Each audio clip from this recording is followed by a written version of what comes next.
This is an oral history interview conducted for the Witness to War Serving a Nation project at Nauset Regional High School on Cape Cod, Massachusetts. For the sake of this interview, please state your full name and community in which you now reside. My name is William Lawson. I reside full-time in Boston, Massachusetts, and part-time here in Provincetown, Massachusetts. Thank you. How did you become interested in the Air Force? Honestly, I was in a junior ROTC program in high school that I joined mostly just for an extracurricular, something to do. Didn't really plan on joining the military. But over the 4 years of high school, I found, an affinity to it. I liked the people I was with, and, you sort of create a camaraderie with folks. And then when it came time to go to college, there was the whole GI Bill program where they would pay for me to go to school. So that's kind of what ultimately sort of nudged me to go in that direction. So they paid for my college tuition, which was great. That's sort of essentially what made me join. But I'd already gotten my feet wet, so to speak.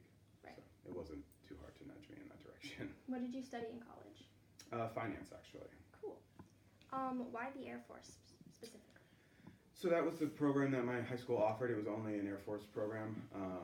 So I went into the Air Force because I was most familiar with it. I knew a lot about it already. So. That's cool. Yeah. Knowing what you know now, would you do anything differently, like joining or not joining? No, I was in for 7 years, and went through a lot. Not saying that was bad, but going to Afghanistan and everything, even considering all that, I would still do it all over again. I think it was a really great. I think the military is a really great thing for people to go through. Yeah. It's not for everybody, for sure, but I think it's a great experience. What was Afghanistan like for you?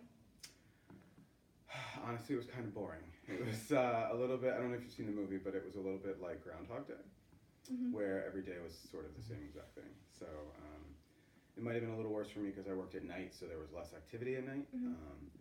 My unit that I was with in the Air Force was, we were a ground-based radar unit. Okay. So we would sit in these big green boxes, and we were the guys that sat behind the screens with the things that went around it, and you identified aircraft and whatnot, made sure nobody was flying through an airspace that they weren't supposed to. And so working at night, there was a lot less air traffic, so it was very repetitive. So I worked 12 hours overnight, and it was just sort of the same planes flying through every night. And, so it was a little repetitive, a little boring, but exciting. A little nerve-wracking at times. Certainly at the beginning, you don't really know what's going on and everything, but it was a bit of a mixed emotion. And what year did you start serving? I joined the military in 1998, and I separated in 2005. Okay.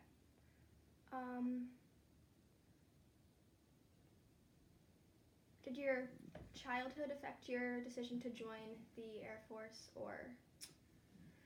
No, I don't think it did, at least not in any significant way. My dad wasn't in the military. My cousin still is, or just got out actually after 4 years or so. My uncle and I think my grandfather had served, but I wouldn't say we were a military family. My dad wanted to serve, but wasn't medically able to.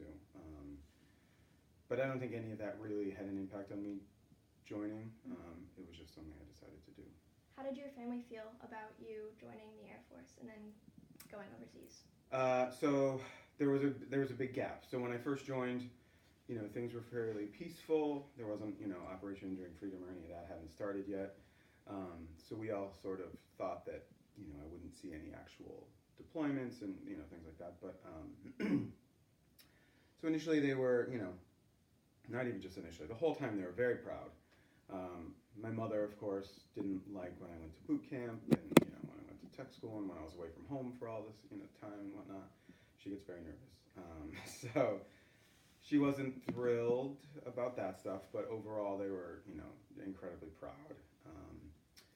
A lot more nervous when I went to Afghanistan. It was very secretive when I was going. We weren't allowed to talk about it, where we were going.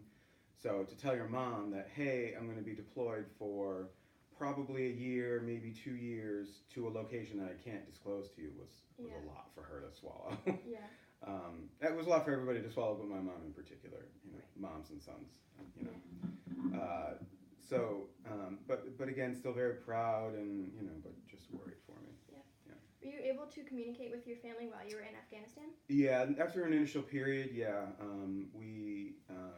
we were a ground-based radar unit, but we had satellites and stuff like that, so we were able to actually have internet service. Not wonderful internet service, Right. but internet service. And I was able to call over a satellite phone, so I was able to talk to them probably once a week or so, That's nice. and email in between and stuff. Yeah. So, yeah. What did you do when you got home from the Air Force? I don't really remember that day all that well. There was a lot of people at my parents' house. And, like I said, my day was so routine. So, after the initial, I got home and there was a little party and blah, blah, blah. After everyone left, I was just sort of walking around my house, or my parents' house. And my mom was like, "What are you doing?" I'm like, "I don't know." I'm like, "I don't know what to do." I was so used to doing the same exact thing every hour, every day. Yeah. That I was like, I don't really know what to do. And so then I ended up taking a nap and I slept for like 18 hours. So it was just the stress of it all. Yeah. Did you see or experience anything in Afghanistan that you didn't expect? I really didn't know what to expect. So there's probably a lot of little things that I came across that were unexpected. I didn't expect to interact with locals as much as we did. Mm-hmm. So there were a lot of local folks that worked on the base. So I was in Kandahar, which at the time was much less violent than it has been in more recent years. And the base that we had there was essentially an old airport that the U.S. and allies had taken over. But they would employ locals from the area to work on the base doing various tasks. So I wasn't in charge of any of them or anything, but I wasn't expecting to have that much interaction with them. Could you communicate with them? Did you speak the same language? Some of them, I couldn't speak any of their language, but some of them spoke a little bit of English. Okay. Yeah. There was a weekly bazaar that they had just off base, where they would sell things and whatnot, and so that was another sort of interesting experience to go through. Buying, bartering, bargaining, with locals, Yeah. especially when there is usually a language barrier. But I think since they were selling things, they were able, or they managed to learn a little bit of English so that they could do that. Yeah. Are there any major cultural differences you noticed between you and? Well, there were almost no women that worked on base. Okay. I don't think I saw any women that were locals. The only women I saw were people that were, military. Mm-hmm. Besides the sheep. Okay. How did you feel when you knew you were coming home? I was excited. So like I said, I was supposed to go over there for a year, but once we got over there, it was decided that our footprint was too large. We had too many people there for what we were tasked to do, and I was able to sort of petition and I was able to get home sooner. So I was only there for a few months. So once I was told I was able to go home, I was excited. Yeah, I mean, I was excited. I was leaving a lot of my friends, so I was there with my unit. There was a lot of close friends of mine that were staying, so it was a little bittersweet in that I got to go home, but hey, sorry guys, you can't. So there was a little bit of guilt for leaving when they couldn't, but you do what you got to do. Did you form any memorable relationships there, and are you still in contact with them? Yeah, I still have a bunch of friends that I met in my unit itself. I made a lot of friends during boot camp and things like that initially, but then after boot camp, everybody just scatters everywhere. Yeah. So, I don't really have any lasting relationships there, but certainly with my unit, some of them came to my wedding. I went to some of their weddings. And thanks to Facebook and social media and stuff, it's really easy to sort of stay in touch with folks these days. Yeah. What was training in boot camp like for you? Again, very repetitive, intense at times, but I think it was a really cool experience. And I think it's something that a lot of people would get a lot out of. You learn to be very independent. You are there as a unit. I know I keep using that word over and over, but it's sort of a good descriptor. But you're there as a unit, and you have to work as a unit. But you're there by yourself, and you're young. I was 18 when I went to boot camp, and that was the first time that I'd been away from home for more than a week or whatever at a time, and away from my parents and family and everything. So you learn a lot of independence. You learn to be resilient. You learn to be adaptable, and that's one thing the military has taught me. Boot camp throughout is to be adaptable. Change is going to happen. You're going to be put in weird situations. You have to figure it out, and that is something that has, I think, carried me through my career. I don't work in finance per se, but I work in a sort of business world, administrative kind of role, and I think that those skills have lasted with me throughout my life. So I think those are great things to take away from boot camp. Yeah. Did you have any personal obstacles or just things about you that made your experience different or harder than the average typical person? Yeah, so when I joined the military, it was during the Don't Ask, Don't Tell era. So I had to not tell that I was gay. And you go through stages of dealing with that. So when I joined the military, I was still very much in the closet. I kind of knew deep down that I was gay, but I was still in the closet, hadn't come out, wasn't comfortable with it yet. And so when it's something that you're not really comfortable with yet, it's easier to sort of hide and just sort of compartmentalize. So going through boot camp and things like that were fine. And even when I was in my unit for a few years, it was fine. But then I came out, and then I met who is now my husband. And so then when you're in a relationship and things are more serious, then it's harder. It's harder to hide more in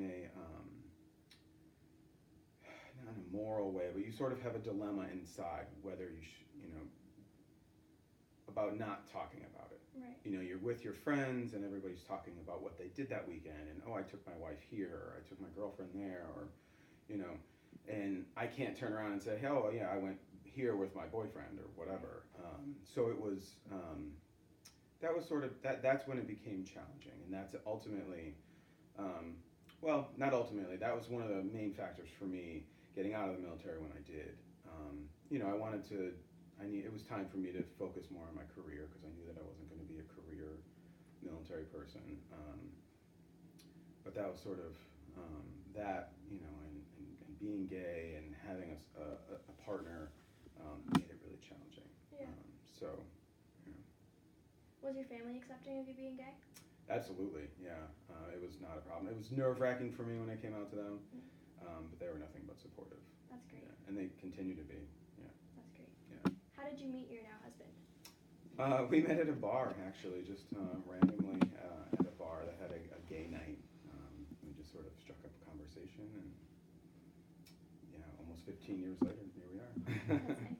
When did you guys get married? In 2006. Yeah. Were you ever scared for your life or just your safety when you were overseas or in the Air Force? Yeah, so we weren't told a lot when we were going. We were told where we were going and kind of what to expect, but it took a couple flights to get us over there, but we flew in on military planes that were very uncomfortable, and so we were in a combat zone. There we were told that there were enemy units, so to speak, that sort of were around where we were, and that they would often try to shoot rockets from off-site onto the base, just to hit whatever they could. Yeah. So that was sort of always in the back of our minds the whole time we were there. But when we landed, when you land in a combat zone, you land it's not a gradual descent like you are like on a commercial or in a regular flight. You come in very steep, and you sort of, not nosedive, but not far off from it, and you sort of do the spiral, very quick landing. So after the sort of dramatic landing, they open the back of the this very large cargo plane, and it's the middle of the night, and they just say, you know, just walk down the runway until you see, you know, this person, and then take a left, and then meet up with the rest of your group over there. So like walking off of a cargo plane in the middle of the night when everyone else has a weapon and you hadn't yet been issued a weapon, you don't have a flak jacket or helmet on or anything at that point, you know, because all that's just sort of packed away. That was very nerve wracking because you had no idea what was going on. So I mean, I was never under enemy fire, but there were just these sort of back of your mind things, like the rockets I mentioned. You know, the whole base had been swept for landmines and things like that, but you know, there were a couple times where you look down and you see something sticking out of the ground and you don't know what it is, and you don't know if it's been detonated or if it's left over or what. So you know, you sort of have to let people know that you see that, and then they come and check it out and blah blah blah. So you have to be careful all the time. Yeah. If a young person came to you and asked you your advice on joining any branch of the military, what would you tell them? Overall, I would be very supportive. I would certainly have a conversation with them about why they want to do it. But if it was something they wanted to do, I would absolutely support it. You know, I think it's great. There's a lot to consider, especially these days with the way the world is. You know, so I would suggest that they don't go into it lightly, but if they were doing it for the right reasons, I would say go for it. If you were your younger self in this time period, with what's going on in the world now, would you still join the Air Force? That's a good question. I'm not sure. It's kind of hard. 2020 is, you know, it's very different. Yeah. I'd like to say I would, but there's a lot of unknowns. Like I said, when I joined, it was a much more peaceful time, so it's hard to say. Yeah. Do you have any views on how our government's handling the military and overseas activities right now? Well, the recent, you know, pulling of troops from Syria and Afghanistan is, you know, it's kind of mind-boggling. I certainly don't agree with much that this administration is doing, and I don't feel that the best interests of the actual troops that are on the ground in various places, I don't think that those are really being taken into consideration. And I think that's more upsetting than anything. You know, when an administration sets policies or takes action doing this or that, it's one thing, you can swallow it, but when it negatively impacts the troops that are actually on the ground, that's what I have a hard time with. Yeah. You know? At any point during your service, did you ever feel like your morals were being called into question, or were you told to do something and you didn't feel right doing it? No, I can't say that I had ever, you know, but yeah, I've been ordered to do something that I wasn't comfortable with. You know, the only moral dilemma was, you know, being gay and in the military and, you know, dealing with that. Yeah. How do you think being gay in the military was then versus now? I think it's much better now. So even though it was don't ask, don't tell for the whole time that I was serving, although it might have, I forget what date it changed. It might have been towards the end of my service, but just after I got out of the military, I went to a wedding of a friend of ours that I was in the military with. They were still in. They had gotten married, so I went to their wedding, but this was just after I'd gotten out. And I attended the wedding with my now husband. And I was very nervous about it because this was essentially me coming out to, you know, the very close friends I had in the military. They all knew that I was gay, but the whole unit, my whole squadron didn't know. So this was me coming out to a lot of them by attending this wedding. And, you know, it sort of spread through like wildfire through the crowd, you know, as soon as we got there. But surprisingly, I wasn't all that surprised. I was still very nervous about the whole thing, but, you know, everyone just sort of acted as if it didn't, you know, as if it didn't matter. It was kind of like, there was an initial shock, and then they were just like, oh, okay, great, whatever. and I think a lot of them had suspected that I was because I never really brought a girlfriend around, things like that. So the usual signs. But by the end of the night, the point of the story is that by the end of the night, the commander of my unit, we were, just hanging out, chatting, and he said, it was really great having you in our unit. If you ever want to come back to the 103rd, you're more than welcome. Essentially saying we don't care that you're gay. We really want you back in the unit. And so it was very nice to hear. Obviously, I didn't rejoin, but Right. but it was really great to hear. I don't know that everybody would have had that experience then, and I think even now, even though the laws are different, I still think a lot of gay people are probably not coming out to their units, just because they don't want to deal with it. Not every unit was as sort of progressive as mine. Yeah.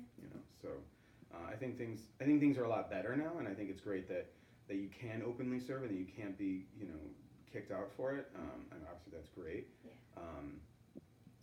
But I don't even remember what the actual question was for that. But I think it's a lot better now. But I don't think it's not perfect. Certainly. Yeah. Just real quick, how much time do we have left? 9 minutes. Okay, thank you. Do you think anyone treated you hostile or differently because you were gay, or was everyone in your unit perfectly accepting? I mean, I didn't. My unit was fairly large, so I didn't interact with everybody. The military can be very much like a locker room. We've heard a lot about locker room talk these days. So there is a lot of joking and it's in a way it's part of the camaraderie of it. So there were jokes, homophobic jokes or slurs, whatever, that were thrown around, not necessarily directed at me, but just in general. All the guys would say it to all the guys. Right, and you just feel it personally.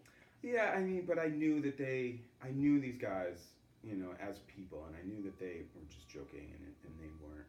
Yeah. There was no malice behind it, and then when they did know that I was gay, it was made very clear to me that they were completely okay with it, and that they still respected me and cared about me, the same way that they did before they knew.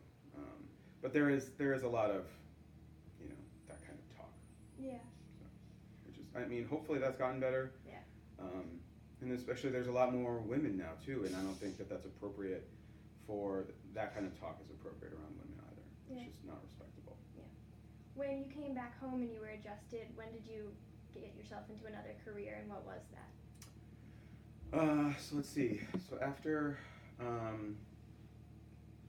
so I graduated college in 2003, and then I started working on my career more in 2000, probably early 2004, while I was still in the military. So I was National Guard, and so I was able to work and do that at the same time. So I had a couple of shorter jobs shortly after college. I sold life insurance for a bit, which was not fun. And then I worked for Sirius Satellite Radio, which is now XM, the whole satellite Sirius XM thing, for a little bit. But then I started working at Yale University, where I'd actually done an internship during college as well. A family friend sort of let me do this internship. And so that really started the career that I'm still in now. So that was late 2004. I started working as an accountant, sort of an entry-level accountant at Yale, working in sort of research administration, so working as an accountant for research labs who have grants from NIH and other federal funds and non-federal funds, managing their funds. And so from there, that was just one of many steps. I worked at Yale for 9 years, working my way up that sort of financial ladder. So when I left Yale, when we moved to Boston in 2013, I was the director of finance for the School of Public Health at Yale. And then when we moved to Boston for my husband's job, so I had to find a new job there, and I ended up landing a job at MIT as an administrative officer, which is sort of the next step up from a finance director. So now instead of just working in finance, I was overseeing everything, human resources and operations and development and academics. So sort of it was a promotion, and so now I'm in a similar role Still at MIT, so I've been there just about 5 years. That's awesome. I love MIT. Yeah. Are you happy with where your Air Force time brought you now? Like, are you happy in your life? Yeah, absolutely. Yeah, anytime I talk about the military, I have almost nothing but good things to say about it. I think it was, I wasn't a misbehaved kid that needed the guidance and the structure. So I think that can be really great for somebody. But that's not what I needed from the military. But I found, like I said, it made me much more independent and self-reliant and just sort of confident in myself. And that has carried on throughout my whole career, for sure. Yeah. How much time do we have left? 5 minutes. 5 minutes, okay. Is there anything you want to say to kids now about the military that they should know or think about when? So like I've said, I think there's a lot of really great things that you can get out of the military, whether it's more practical things like going to school, learning a trade. I know other people who have gone to the military and done different jobs that directly relate. Like my uncle, for instance, was an electrician for the Navy. When he got out of the Navy, he was a certified licensed electrician, and that was his career for his entire life. So there's a lot of practical things you can do with the military. Then there's everything I've talked about, as a personal thing that you can gain, whether it's your confidence, integrity, honor, all of those things. Then there's the serving your country aspect. I think inevitably you get this sense of pride for yourself and your unit, for your country, and I think that's great. I mean, not that I wasn't proud of my country or myself or whatever before joining the military, but it was fairly instantly magnified, and that was a little surprising to me. As how instantly you're very gung ho in America. So so I would I would say to kids who are thinking about it now, like, think about what you want from the military, and if the military is the way you want to get those things, certainly you can find all of those things elsewhere. So it's really, I feel like going into the military is a very independent choice, and I would say don't do it just because your dad did or your brother did or whatever. Do it because it makes sense for you, and something you want to do because it's something you feel you want to do. Before I end this, I just really want to say thank you for taking time out of your day to do this, and also thank you for your service. You're welcome. All right, yeah, we appreciate it. Thank you so much. All right. All right.